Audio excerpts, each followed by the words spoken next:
All right, we're group one, and we are doing a preserved bamboo toothbrush in Scandinavia. Okay, so Scandinavia consists of Norway, Sweden, Denmark, and in some cases Finland. Scandinavia refers to the Scandinavian Peninsula, and it sits up in northern Europe.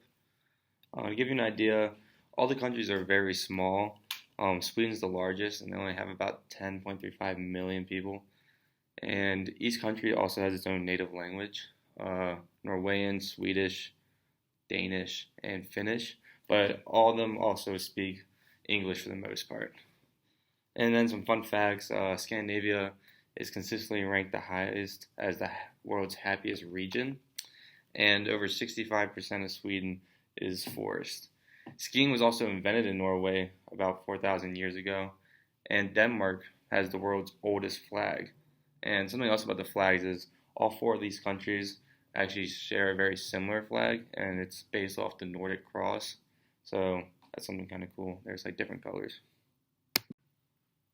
So a description of the product.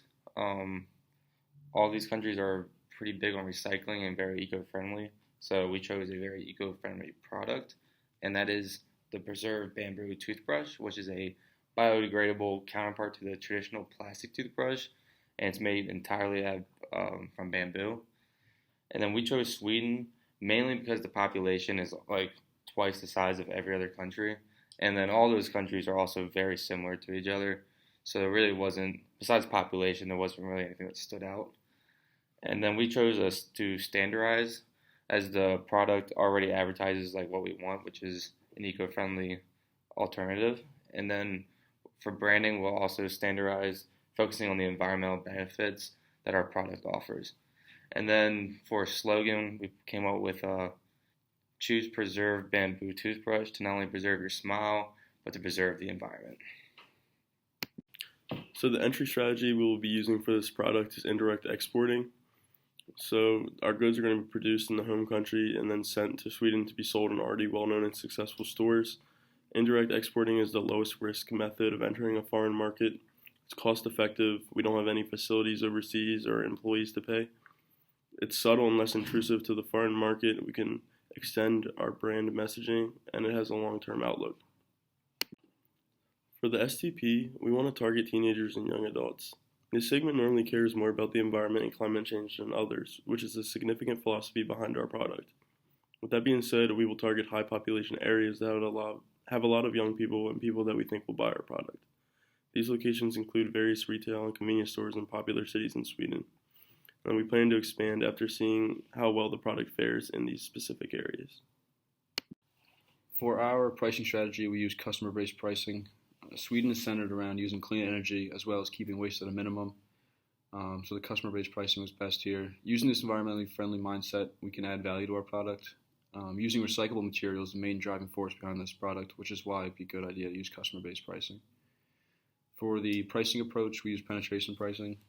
This approach fits the best for the product since it's low cost and will help attract as many potential customers as possible.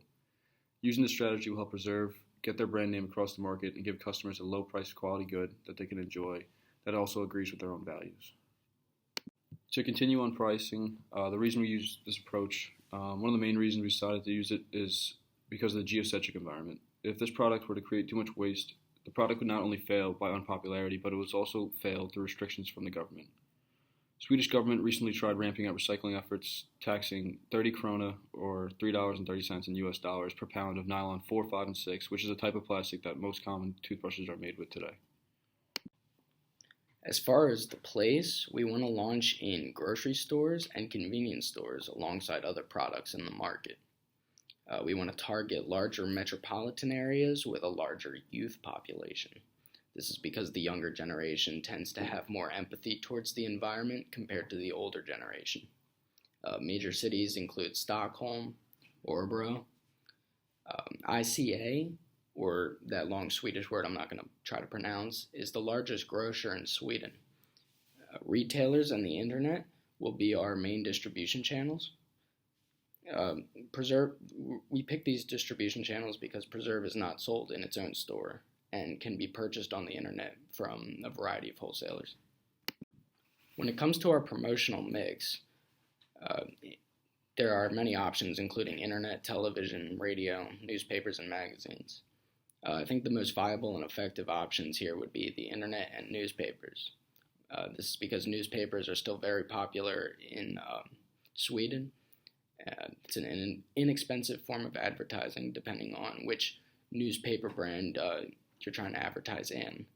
And the internet is a good option because it's also inexpensive and it can attract younger customers. So just a quick summary here. Our product is cheap, it's eco-friendly alternative to a commonly used product. Sweden has double the population of all other Scandinavian countries, that's why we chose it. This product has not been introduced yet to the Scandinavian market, and it is very popular in the more environmentally friendly subregions of the United States.